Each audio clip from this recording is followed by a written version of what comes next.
Assalamualaikum warahmatullahi wabarakatuh. Perkenalkan, nama saya Fatin Calisa Mabuba dengan NIM 2302015094, kelas 5A Komputer Akuntansi dengan dosen pengampu Bapak Tamur.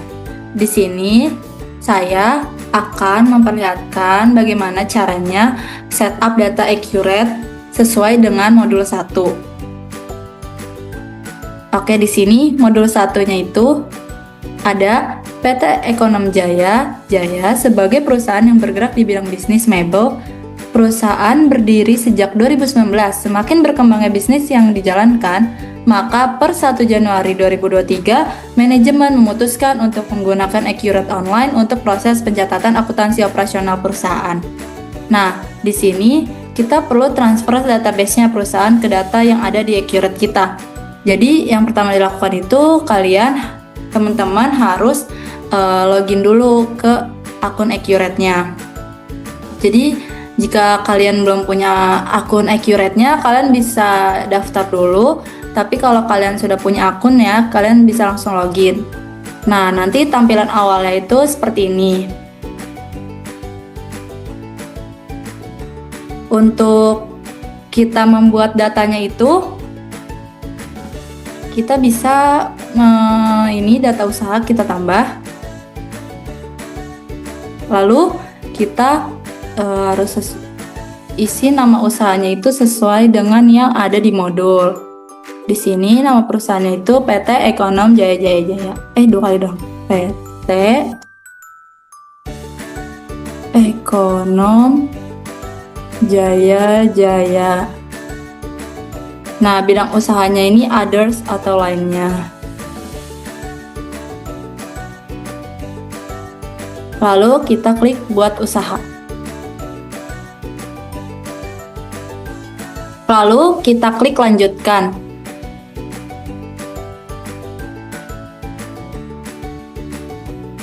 Tunggu.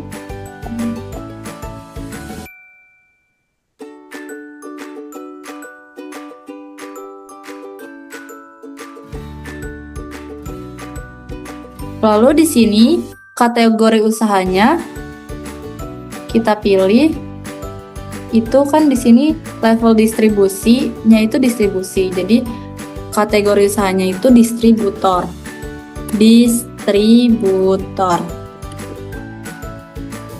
Kemudian tanggal mulai datanya di sini di modul itu 31 Desember 2022. Jadi kita ganti ya. 31 Desember 2022. Untuk mata uang dasar Indonesia atau rupiah. Metode biaya persediaan itu FIFO, jadi kita ganti FIFO. Lalu kita klik selanjutnya. Kok bisa? Oh, tadi nggak keisi ya. Distributor. Nih. Oke, selanjutnya. Ini kita Accurate Online, kita klik selanjutnya saja. Di sini ada menyiapkan akun perkiraan. Karena kita punya daftar akunnya, kita nanti akan melakukan impor. Jadi kita di sini uncentang ya. Kita nggak akan membuat akun perkiraan otomatis dari Accurate-nya. Oke, lanjut klik selesai. Oke, nanti sudah selesai, tampilannya akan seperti ini. Ini kita hapus aja karena ini kayak cuma berita doang. Nah, kita sebenarnya untuk mengisi data-data perusahaannya itu kita bisa melengkapi data perusahaannya bisa di sini nih. Tapi karena kita kan sedang belajar, jadi kita tidak usah menggunakan ini karena kita akan menggunakan fitur-fitur di sini. Jadi kita bisa abaikan saja. Oke, di sini tuh ada beberapa fitur. Yang pertama itu ada pengaturan. Di sini ada preferensi. Ini ntar kita untuk melengkapi kebijakan akuntansi perusahaannya. Nah, terus ada akses grup pengguna. Ini nanti kita bisa, jadi tuh Accurate Online itu bisa dipakai oleh beberapa pengguna. Jadi nanti kita bisa linkkan gitu si pengguna-pengguna. Terus ada penomoran, desain cetakan, Accurate Store.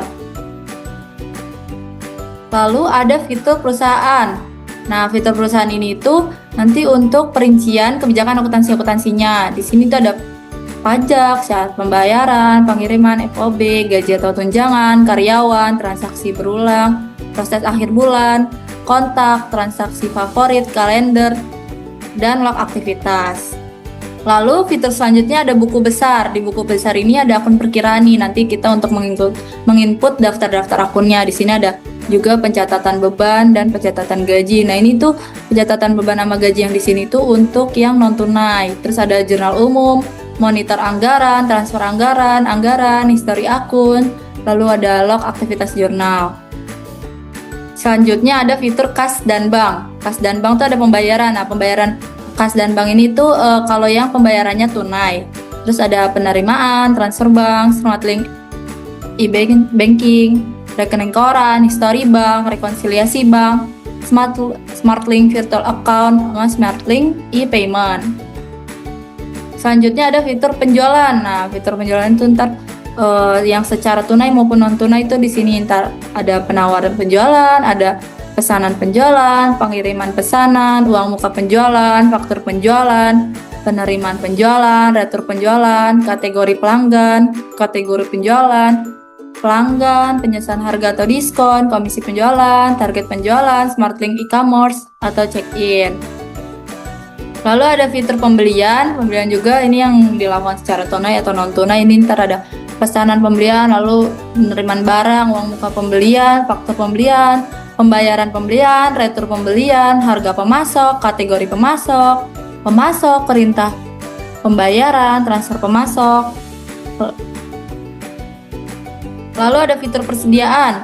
Di sini tuh untuk permintaan barang, penyusunan persediaan, pekerjaan pesanan. Pokoknya ini tuh ntar yang berhubungan dengan persediaan. Lalu ada fitur aset tetap. Ini untuk mencatat aset-aset milik perusahaan, mau aset beli atau aset jual gitu. Di sini ada aset tetap, kategori aset tetap pajak, perubahan aset tetap, disposisi aset tetap, pindah aset per lokasi. Lalu ada SmartLink Tax. Nanti jadi untuk biar otomatis gitu pajak dengan accurate-nya. Lalu yang terakhir ada daftar laporan. Nanti di sini jadi kita bisa mengambil laporan-laporan secara otomatis. Jadi nggak usah kita bikin-bikin gitu. Oke, tadi kan kita udah mengisi database. Nah, kita harus melengkapi rincian perusahaannya nih. Jadi kita akan ke menu pengaturan, lalu ke preferensi.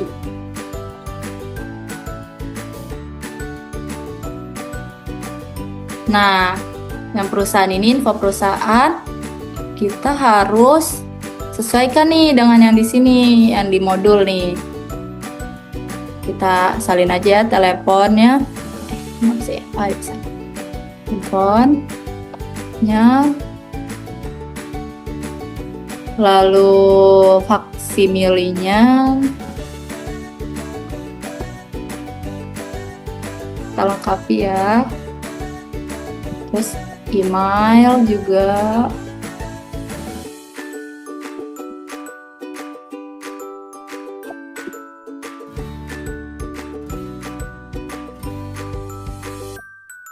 Tanggal mulai datanya 31 Desember 2024.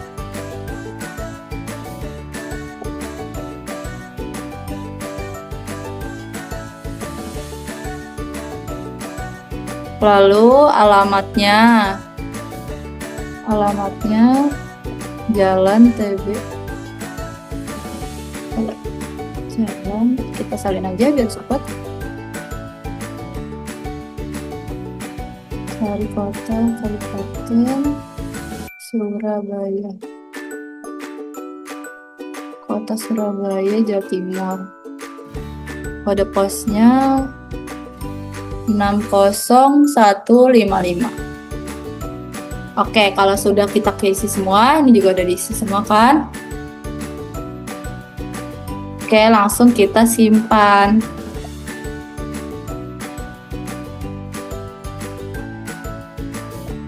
Ini lain kali.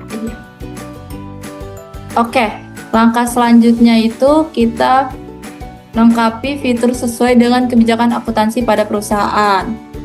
Fitur dasarnya nih, pertama, beberapa pelanggan dan pemasok masih menggunakan SGD dalam bertransaksi dengan perusahaan.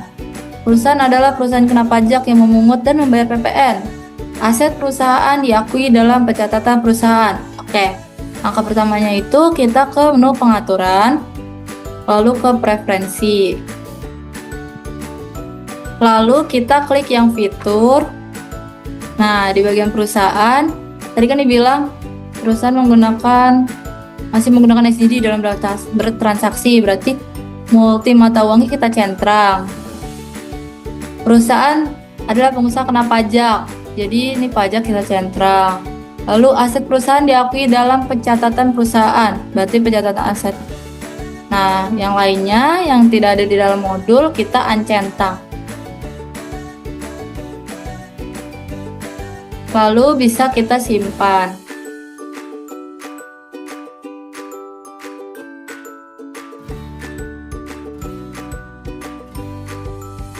Kemudian penjualan. Penjualan sama kayak tadi, kita ke pengaturan, terus ke preferensi.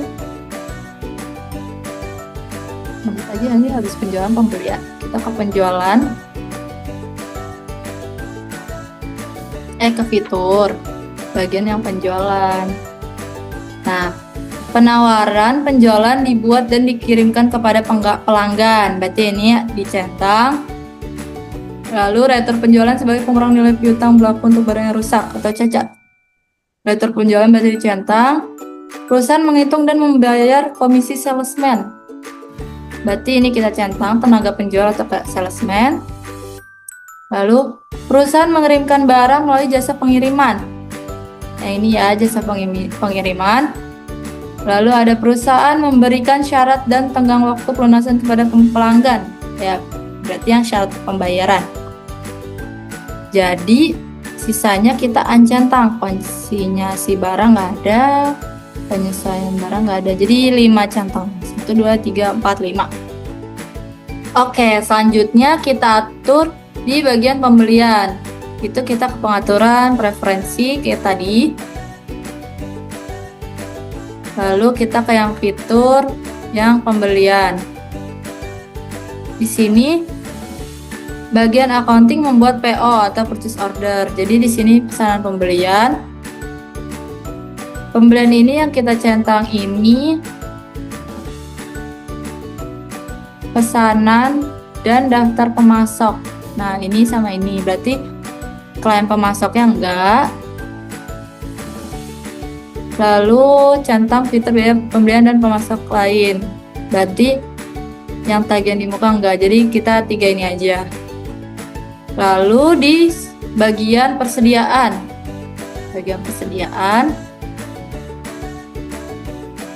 Bagian gudang membuat permintaan barang atas barang yang ingin diajukan pembelian. Gudang yang dimiliki perusahaan 2, depan dan belakang. Berarti multi gudang ya, sama kita permintaan barang.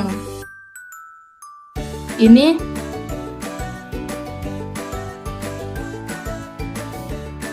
perusahaan memiliki kegiatan memproduksi atau merakit barang. Berarti di sini produksi sederhana juga, berarti sama. Pokoknya yang persediaan ini kita centang semua kecuali yang manufaktur. Kalau sudah, kita simpan. Oh iya, tadi kan perusahaan menggunakan multi uang kan atau SGD. Jadi kita cek dulu nih, dia udah SGD-nya udah ada belum? Kita cek tuh di perusahaan, lalu di mata uang. Kita lihat di listnya, baru ada Indonesia, jadi kita tambahkan Singapura dolar.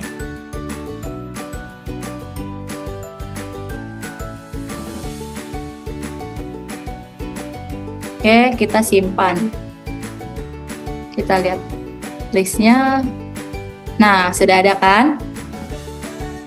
Selanjutnya yang kena pajak 11%, yang ini pajak pertambahan nilai. Jadi kita cek dulu juga di perusahaan, lalu di pajak. Kita cek udah atau belum ya. Oh, ternyata sudah. Yang ini 11%. Jika sudah, berarti kita tidak perlu tambahkan ya, karena sudah. Selanjutnya, kita akan melakukan persiapan pada perusahaan atau impor data Excel, daftar Excel. Di sini saya sudah mendownload daftar-daftarnya. Pertama ada daftar akun. Oke, daftar akun pertama klik buku menu buku besar. Lalu kita pilih akun perkiraan.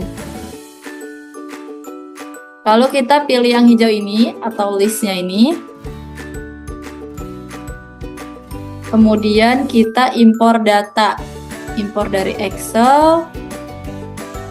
Di sini kalau kan saya sudah punya nih daftar perusahaannya. Jadi kita bisa langsung unggah di sini. Kalau kalian belum punya, kalian bisa melihat template buat daftar akunnya itu ada di sini nih templatenya. Ini karena saya sudah punya, jadi langsung klik ini. Kita cari.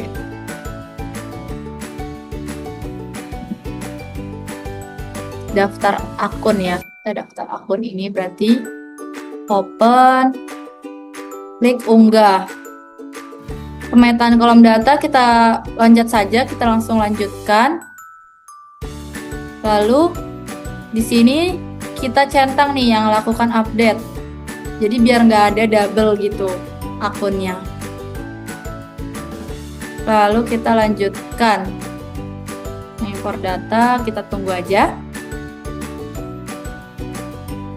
Oke, di sini 73 data berhasil ya diproses, jadi nggak ada yang gagal. Oke, langsung kita tutup aja. Kalau kalian gagal bisa diulang lagi. Ini kita hapus aja biar nggak terlalu banyak. Selanjutnya kita akan memasukkan daftar pelanggan. Kita ke menu penjualan. Lalu pilih pelanggan. Pilih yang hijau tadi. Caranya sama kayak tadi, kita impor data, impor dari Excel, kita unggah. Daftar pelanggan ya, daftar pelanggan. Open. Kita unggah. Ini pemetaan kolom data, kita loncat saja, lanjutkan. Ini kita centang, biar nggak ada yang double. Kita lanjutkan. Oke, tunggu aja.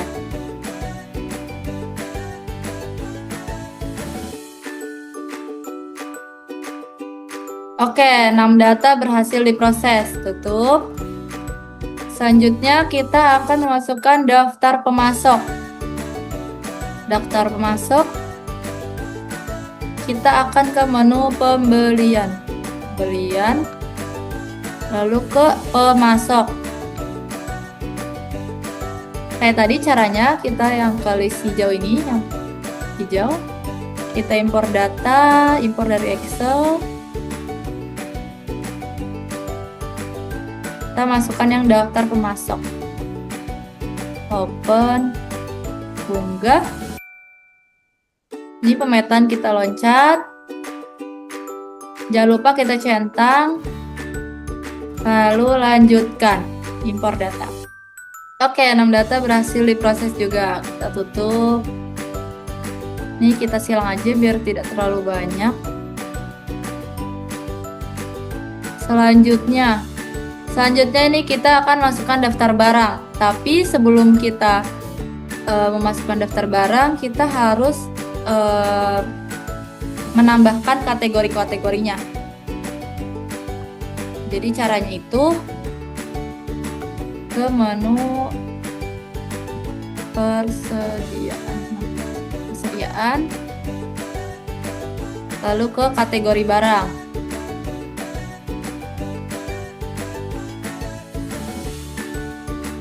Lalu kita masukkan nih kategorinya. Kan di sini ada kursi sama meja.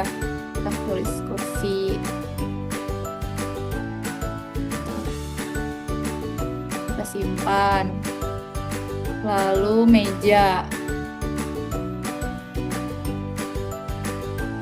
kita simpan. Kita lihat listnya. Sudah ada ya. Oke, selanjutnya kita akan tambah kategori gudangnya. Ini kita hapus saja. Kategori gudang ke persediaan, lalu kita ke gudang.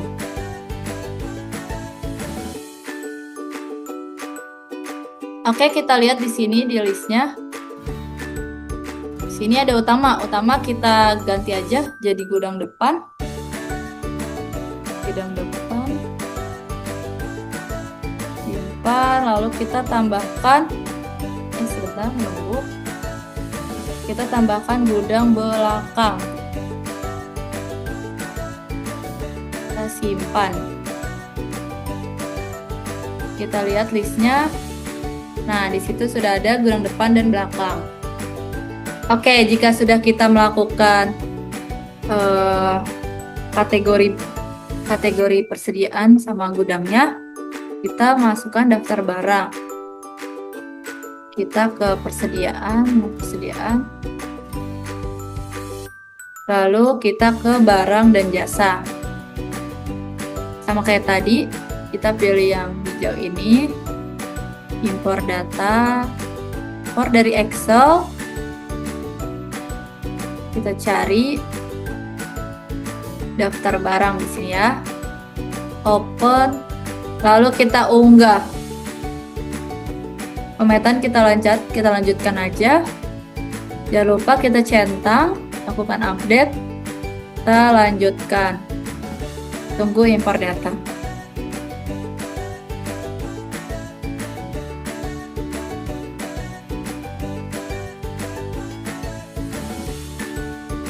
Oke, 12 data berhasil diproses. Kita tutup. Ini kita hapus saja. Lalu ke daftar aset tetap. Sebelum itu kita masukkan kategori aset tetapnya dulu. Kita ke aset tetap, lalu ke kategori aset. Kita tambahkan tanah,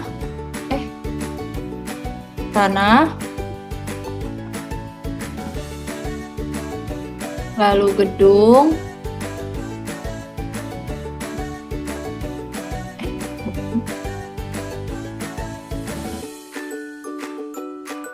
lalu peralatan.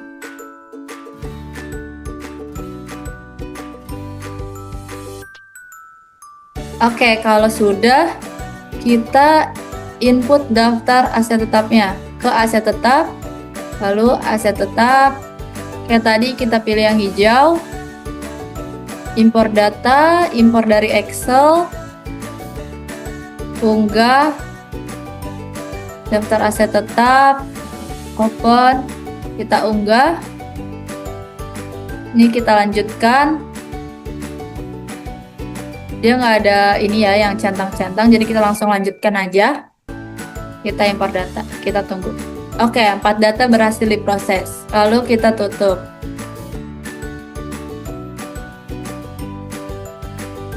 Oke, kita sudah menginput semua daftar-daftarnya ya, menginput semua daftar akun, daftar aset tetap, pokoknya semuanya. Kita udah setting juga. Lalu kita harus melakukan akhir bulan, proses akhir bulan atau sama kayak jurnal penutup. Itu tuh caranya yaitu perusahaan, lalu ke proses akhir bulan. Nah, pilih bulannya, bulan Desember, tahunnya 2022.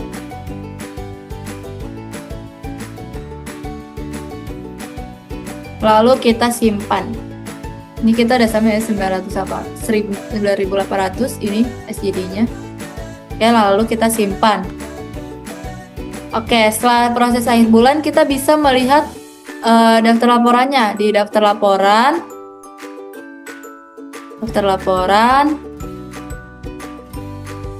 Nih, yang keuangan kita bisa lihat di neraca index control. Tanggalnya 31/12/2022.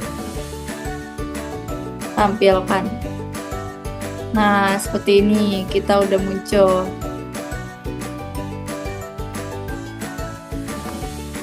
Baik, segitu saja penjelasan dari saya mengenai modul 1.